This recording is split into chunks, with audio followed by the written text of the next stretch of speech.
दोस्तों नमस्कार। दोस्तों, लॉकडाउन के दौर में भारत का सच जो उभर कर सामने आ रहा है वो बेहद डराने वाला है या कहें बेहद त्रासदीदायक है। और यह सोचकर भी डर लग सकता है कि लॉकडाउन के बाद की परिस्थितियां इस देश में होंगी क्या, क्योंकि हमारे पास कोई सिस्टम नहीं है, हमारे पास कोई ऐसा इंफ्रास्ट्रक्चर नहीं है जिसके जरिए नीचे से लेकर ऊपर तक हम 2 जून की रोटी भी मुहैया करा सके। हम अभी तक आपसे बात करते आए कि किस तरीके से लॉकडाउन की स्थितियों में सरकार का राहत पैकेज भी किसानों तक नहीं पहुंचा है।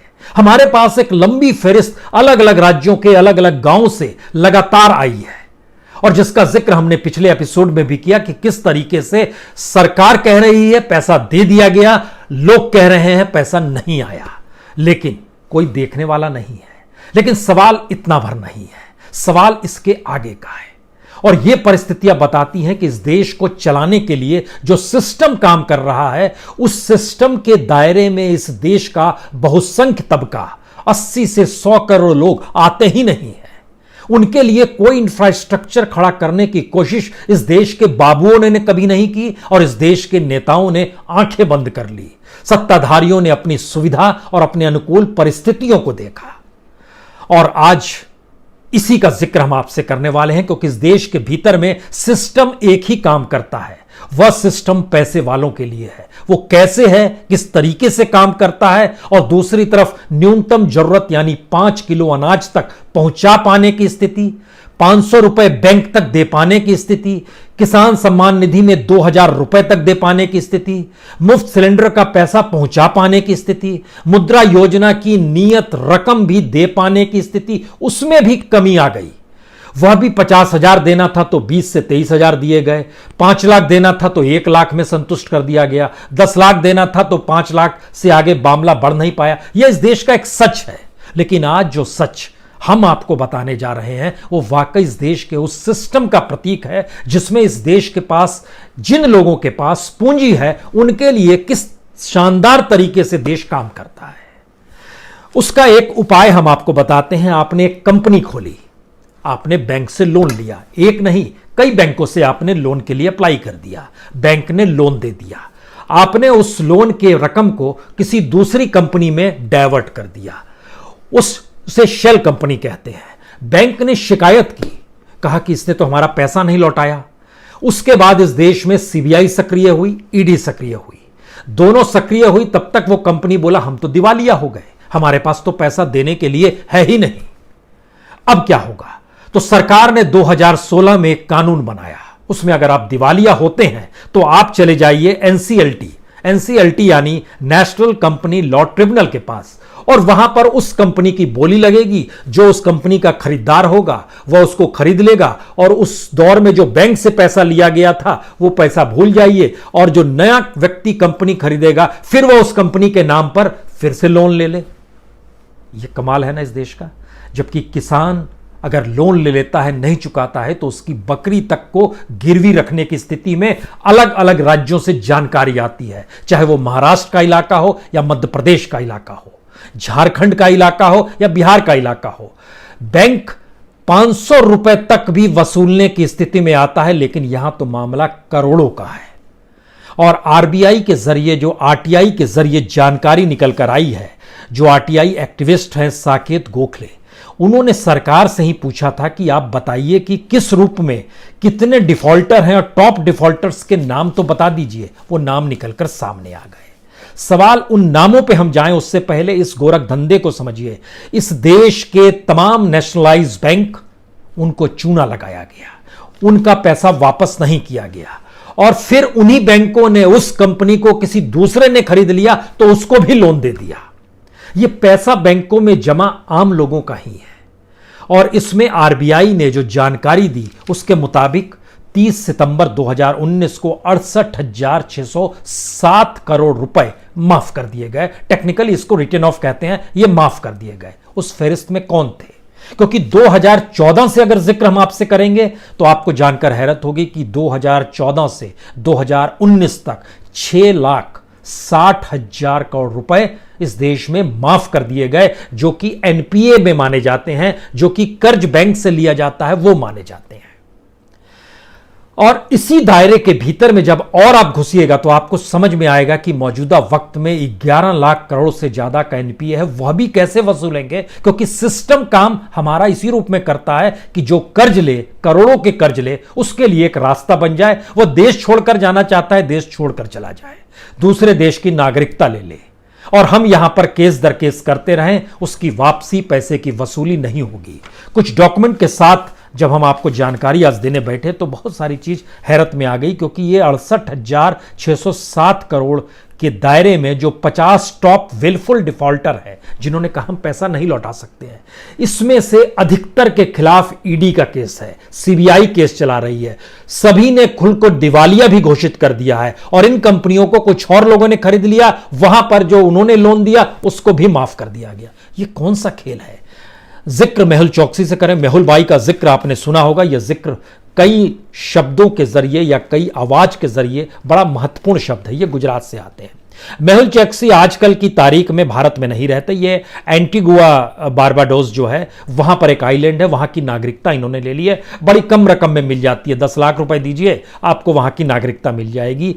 इनकी 3 कंपनियां, जो गीतांजलि जेम्स लिमिटेड है 5,492 करोड़, गिली इंडिया लिमिटेड है ये 1,447 करोड़ रुपए, नक्षत्र ब्रांड लिमिटेड है 1,109 करोड़। यह एक मेहुल चौकसी का नाम है। इनके साथ आपको नीरव मोदी भी आएंगे, वह तो लंदन की जेल में है। मेहुल चौकसी एक आइलैंड पे हैं जिसका जिक्र हमने किया। इसके बाद आइए देखिए संदीप संजय झुंझुनवाला, इनके खिलाफ भी ईडी ने मामला शुरू किया, इनके खिलाफ भी जांच शुरू हुई, और जांच के जरिए पता चला कि इन्होंने कितनी संपत्ति को डाइवर्ट कर दिया है अलग अलग शेल कंपनियों में, और इस देश की 14 बैंक को इन्होंने चूना लगा दिया। लगभग 481 करोड़ रुपए ईडी ने अटैच जरूर किए, लेकिन इनका जो फ्रॉड का मामला था वो वसूली नहीं हो पाई बैंकों के जरिए, और इनके ऊपर 4,314 करोड़ रुपए माफ कर दिए गए जो कर्ज इन्होंने लिए थे। एक जतिन मेहता है, ये चलाते हैं Winsome diamond and jewellery ऑइंग company है, इनका लगभग 4,076 करोड़ रुपए माफ किए गए। सीबीआई इनके खिलाफ भी बैंक फ्रॉड का मामला कर रही है। यह भी इस देश को छोड़ गए और बाल्कन के किसी इलाके में जो साउथ ईस्ट यूरोप में आता है, बाल्कन कंट्री जो कहते हैं, मॉन्ट्रियागो नाम की एक कंट्री है, वहां पर ये रह रहे हैं। उनका यहां पर माफी हो गया। कोठारी ग्रुप में रोटोमैक कानपुर के हैं जो कलम बनाते हैं, 2,850 करोड़ रुपए का माफ हो गया। इसी फेरिस्त में जब आप आइएगा तो कुडोज केमिकल पंजाब का है, इसमें 2,326 रुपए माफ कर दिया गया। इसमें जूम डेवलपर्स प्राइवेट लिमिटेड जो है, जूम डेवलपर्स किसका है यह भी आपको समझना होगा कि आखिर इनके साथ क्या माफ किया गया।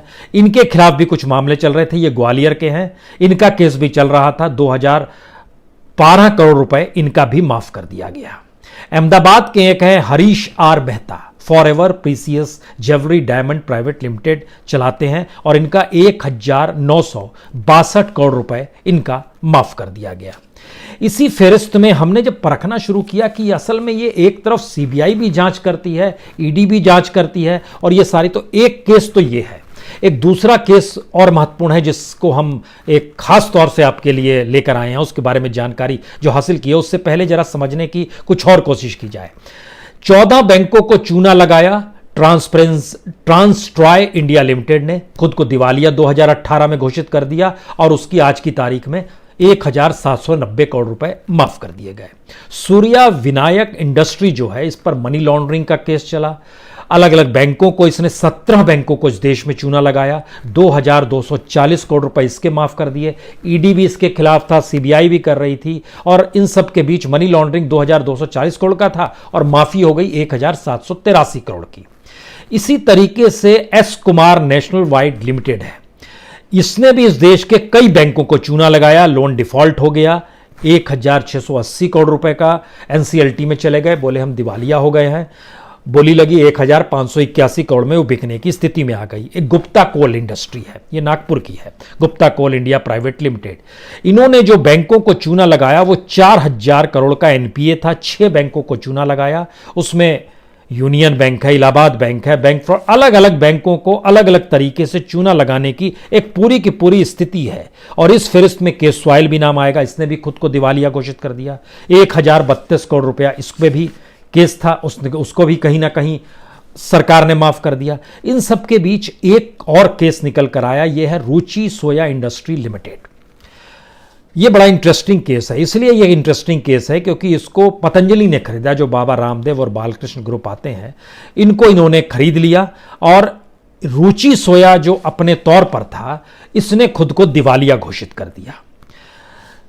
दिवालिया घोषित करने के बाद इसकी बोली लगी। इसकी बोली लगाने में सबसे आगे चल रहे थे अडानी ग्रुप, लेकिन बाद में अडानी ग्रुप ने खुद को पीछे कर लिया। और अडानी ग्रुप ने जब खुद को पीछे किया तो बाबा रामदेव की पतंजलि ग्रुप ने जो बोली लगाई, उसके जरिए इन्होंने इसको खरीद लिया। और संयोग यह है कि इस पर जो वसूली करनी थी रुचि सोया से, वो 9,300 करोड़ रुपए की करनी थी, लेकिन ये एनसीएलटी में चली गई। दिवालिया घोषित किया, बाबा रामदेव ने बोली लगवाई, वहां पर इसको खरीद लिया गया। और ये खरीदने की स्थिति में ये डाटा बतलाता है कि रुचि सोया को जो लिया गया, इसमें जो माफी हुई है, ये 2,212 करोड़ की।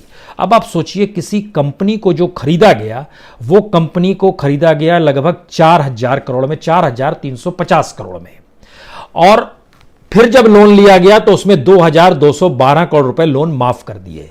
अलग अलग बैंकों से यहां भी लोन लिया गया। एसबीआई से 1,800 करोड़ लोन लिया गया, सेंट्रल बैंक ऑफ इंडिया से 816 करोड़ का लोन लिया गया, पंजाब नेशनल बैंक 743 करोड़ का लोन लिया गया, standard and chartered bank 608 crore का लोन लिया गया। यानी 9,300 करोड़ की वसूली तो हो नहीं पाई, जो बैंकों से अलग अलग जगहों से लिया गया था। एनसीएलटी ने इसकी बोली लगवा दी और बोली लगवाने के बाद 4,350 करोड़ में पतंजलि ग्रुप ने खरीद लिया। और वो खरीदने के बाद अब स्थिति आई सितंबर में, ये खरीदा गया है जुलाई 2019 में, और सितंबर में इस पर जो लोन था 2,212 करोड़ का, वह माफ कर दिया गया। यह एक पूरा खेल इस देश के भीतर का है। सवाल है इसमें कंपनियों की फहरिस्त में, आप किसी भी कंपनी को देखेंगे, बड़ी लंबी लिस्ट है ये, जो 50 कंपनियों की, इसमें एबीजी शिपयार्ड है, ये भी बड़ी महत्वपूर्ण है। एबीजी शिपयार्ड का जिक्र हमको लगता है आपसे करना चाहिए, इसका भी एक डॉक्यूमेंट हमारे पास था। एबीजी शिपयार्ड जो है, यह भी अलग अलग बंदरगाहों पे काम करती है, और इसके ज़रिए भी यह भी कई चीज़ों में फंसती चली गई, और उसके बाद यह कंपनी भी चल नहीं पाई। और एबीजी शिपयार्ड जो अहमदाबाद से चलने वाली है, इसके ऋषि अग्रवाल हैं, इन्होंने भी बैंकरप्सी के लिए अप्लाई कर दिया, और 1,875 करोड़ रुपए इनको माफ़ कर दिए गए। ये अलग अलग तौर पे कैटेगरी है। इस दौर में लगभग आप ये सोचिए कि जिन कंपनियों ने लगभग 5,000 करोड़ के चक्कर में अलग अलग जगह लोन लिया, वैसी 3 कंपनियां ज़्यादा हैं। इसी तरीके से अलग अलग कैटेगरीज है। लेकिन हमको लगता है कि आप लोग को कंपनियां जाननी चाहिए आज। इस कंपनियों की फहरिस्त में किंगफिशर एयरलाइन लिमिटेड भी है, जो कि विजय माल्या का है। किंगफिशर एयरलाइंस का 1,943 करोड़ रुपए माफ़ किए गए। डेक्कन क्रॉनिकल होल्डिंग लिमिटेड का 1,915 करोड़ रुपया माफ़ किया गया। सूर्या विनायक इंडस्ट्री लिमिटेड 1,783 करोड़ रुपया माफ किया गया। सिद्धि विनायक लॉजिस्टिक लिमिटेड 1,318 करोड़ रुपया माफ किए गए।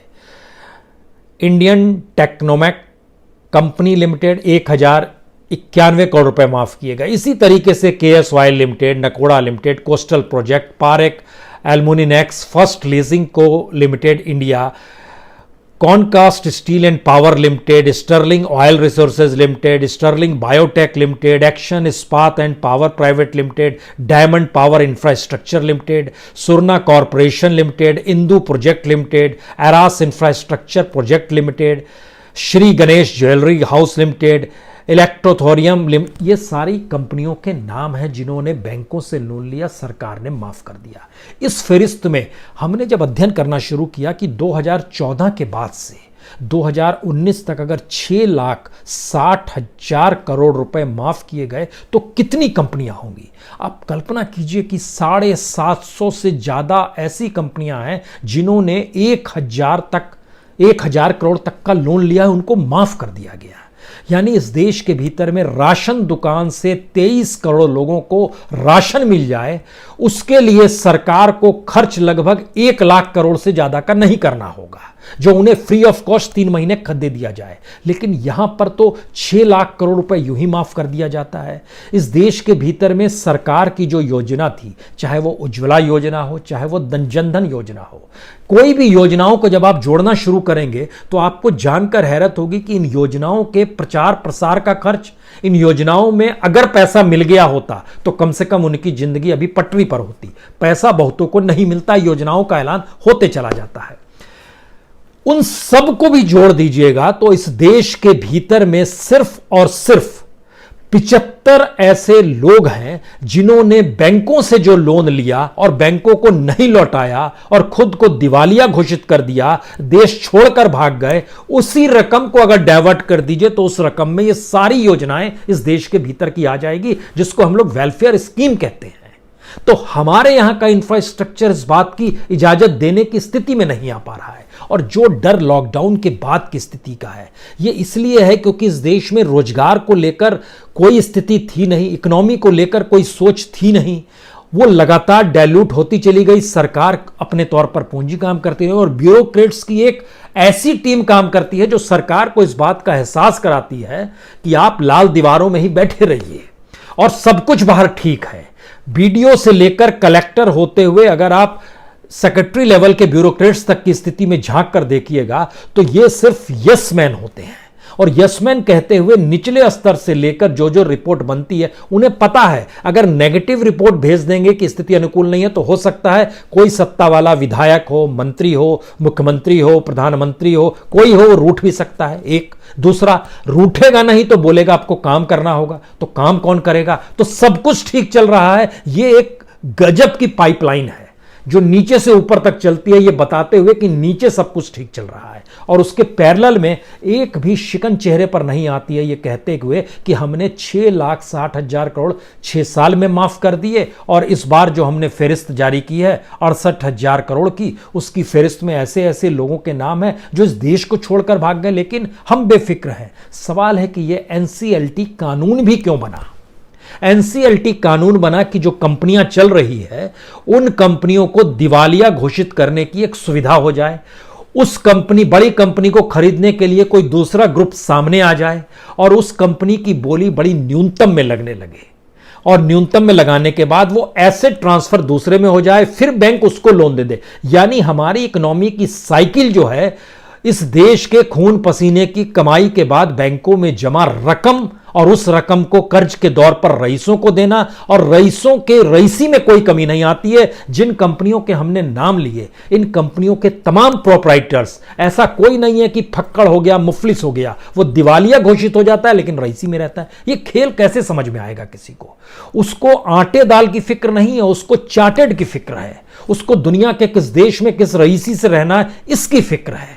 और इसी फिक्र की एक साइकिल चलती है। उस साइकिल के भीतर में पॉलिटिकल फंडिंग भी आ जाती है, क्योंकि वह जब कोई भी इंडस्ट्रीज, कोई भी कॉर्पोरेट पॉलिटिकल फंडिंग कैसे करेगा? जाहिर है फिर वही बैंक आएगा, फिर वही पूंजी आएगी, वही आरबीआई आएगा, वही देश के नेशनलाइज्ड बैंक आएंगे जो उनको कर्ज देंगे। वो उस कर्ज में से एक बड़ा हिस्सा पॉलिटिकल फंडिंग को दे देंगे। पॉलिटिक्स उस फंडिंग के जरिए चुनाव लड़ेगी या जिस तरीके से चुनाव तो अब लड़े कम जाते हैं, इस देश में ज्यादा सरकार मैनेज करके बन जाती है आजकल, तो यह भी स्थिति आ गई। वहां पर भी पूंजी का समाधान किया जाएगा। यानी सिस्टम क्या है हमारे यहां? सिस्टम बड़ा साफ है अपने यहां। अगर आपके पास पैसा है तो आपके लिए वो तमाम नियम कायदे मैटर नहीं करते हैं, क्योंकि इस देश की इकोनॉमी को अब अगर आप समझना चाहते हैं तो इसके लिए अब हमें लगता है कि इस देश के सामने जो संकट आने वाला है उसमें आप कल्पना कीजिए कि डिसइन्वेस्टमेंट करना था। टारगेट रखा गया था 2 लाख करोड़ से ज्यादा का। अब आप कैसे भेजेंगे? आपको बीपीसीएल सबसे ज्यादा भेजने थे 52 करोड़ में। बीपीसीएल की स्थिति इतनी नाजुक हो गई है, उसको कोई खरीदार नहीं मिलेगा, क्योंकि दुनिया के टॉप मोस्ट जितनी भी ऑयल कंपनियां हैं वो दिवालिया हो गई है। अब आप कैसे खरीदेंगे? ऑयल मार्केटिंग कंपनियों में टॉप 10 में अमेरिकन कंपनी भी आती है जो कि whitening petroleum and eco energy, उसका पार्टीशन अमेरिका के साथ है, गवर्नमेंट के साथ है, वह दिवालिया हो गई। तो आपके बीपीसीएल को कौन खरीदेगा?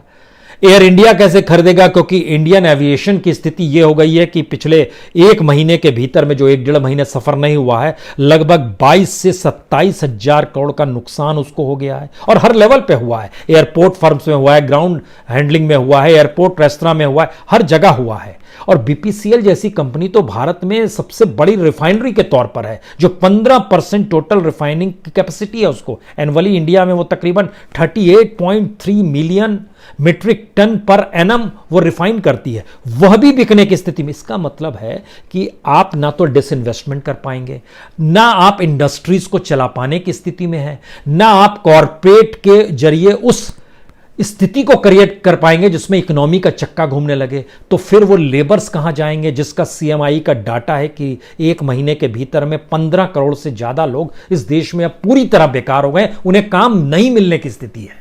और इस देश के 40 करोड़ जो वर्कर्स हैं, जो माइग्रेंट वर्कर्स हैं, दिहाड़ी मजदूरी हैं, टोटल वर्कर्स हैं, उनमें से लगभग 25 करोड़ कैसे लौटेंगे, अब उनके पास कोई स्थिति नहीं बन पा रही, क्योंकि हमारी इकोनॉमी का चक्का नहीं घूम पा रहा है। और अलग अलग रिपोर्ट, चाहे वो फिक्की की रिपोर्ट है, चाहे सीआईआई की रिपोर्ट हो, ये बताने के लिए काफी है कि किस तरीके से पूरी इंडस्ट्री का चक्का घुमा हुआ है।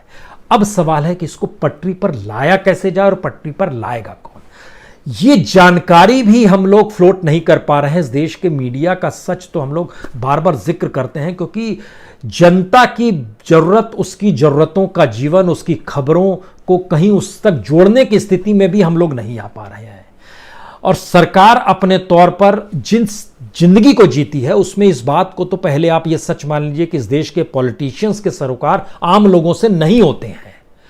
जो संसद में बैठ गया उसके लिए जिंदगी का भत्ता जो है उसको सुविधाओं से लेप देगा, और उसके पास जो पावर है वो विशेषाधिकार तबके में आ जाएगा। तो फिर कोई मतलब ही नहीं है, बेकार की बात है माइग्रेंट लेबर्स का जिक्र करना उस सरकार के सामने, दिहाड़ी मजदूरी का जिक्र करना, राशन दुकानों का जिक्र करना, 4 किलो चावल मिल जाए इसका जिक्र करना, 2 जून की रोटी, कोई मतलब नहीं है, क्योंकि वो समझ ही नहीं पाएंगे। वो एक ऐसी स्थिति में है जहां पर हो सकता है उनके जुबान से निकल जाए, अच्छा रोटी नहीं है, वाकई आप केक क्यों नहीं खा लेते, हो सकता है यह स्थिति इस देश के भीतर में आ जाए।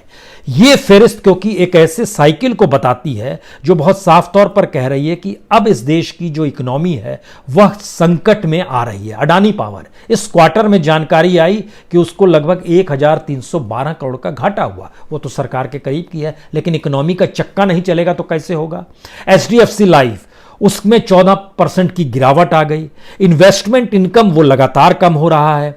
और इन सब के बीच जो अलग अलग तरीके से अब कंपनियां बिकने की स्थिति में कैसे आ रही है, जैसे इंफ्रास्ट्रक्चर डेवलपर हैं, शाहपुर जी डेवलपर के तौर पर जाना जाता है, उन्होंने अब जो ग्लोबल इन्वेस्टमेंट फर्म है केकेआर, उसको अपने 5 सोलर एसेट को बेचा है, वो तकरीबन 1554 करोड़ में, और 159 मेगावाट महाराष्ट्र में निकलता था, 148 मेगावाट तमिलनाडु का, वो बेच दिया। अगर उनसे 1 साल पहले कहते कि बेच दे की स्थिति में है और दूसरा खरीदार मिल रहा, नहीं बेचते। नाजुक स्थिति समझिए, और इसके लिए हमारे पास कोई प्लान नहीं है, कोई योजना नहीं है। और योजना सिर्फ इतनी है, पैसा है, बैंक से लोन लीजिए, बैंक से लोन लीजिए, उस पैसे को किसी दूसरी जगह इन्वेस्ट कीजिए, उस दूसरी जगह की जानकारी किसी को मत दीजिए, वह आपके अपने परिवार के रईसी में खर्च होगा। सरकार करेगी तो ईडी को सक्रिय करेगी, सीबीआई को सक्रिय करेगी, बैंक गुहार लगाएगी आरबीआई से, और ये अपने तौर पर चीजें चलती रहेंगी। आखिर में वो जिस कंपनी के नाम पर लोन लिया वो बोलेगा ये तो दिवालिया हो गई, और फिर वो पैसा न लौटाने की स्थिति है, उसके जरिए रईसी चलेगी, फिर वो कल एक दूसरी कंपनी रजिस्टर्ड कराएगा, वहां पर लेगा, या तब तक वो नाम बदल के उसी कंपनी को किसी दूसरे नाम से ले लेगा। यह इस देश का अजीबोगरीब सिस्टम है जो हमारी आंखों के सामने अब आ गया है। लेकिन आप क्या कीजिएगा, इसको ठीक कैसे किया जाए? क्या एक स्थिति है कि इस देश के सिस्टम को ठीक करने के लिए, नीचे से ऊपर तक को, बाबुओं को ठीक करने के लिए सही जानकारी अगर मीडिया नहीं देता है तो ब्यूरोक्रेट भी नहीं देता है, या फिर लाल दीवारों की कानें जो हैं वह सब चीज़ों को सुनकर अनसुनी कर देती है क्योंकि इस पछड़े में वो नहीं फंसना चाहती है? कौन सी स्थिति है? क्योंकि अभी जो जानकारी आई सूरत से, मजदूर इसलिए सड़क पे आ गए, उतारू हो गए, पत्थर फेंकने लगे, 2 जून की रोटी चाहिए सर जनाब, वह भी क्यों नहीं दे पाने की स्थिति में है। डायमंड सिटी सूरत, उसकी एक पहचान एक शानदार रही हुई है, वहां पर जब स्थिति है तो देश के अलग अलग हिस्सों में क्या स्थिति होगी, ये सोचने की बात है। बहुत बहुत शुक्रिया, बहुत बहुत शुक्रिया।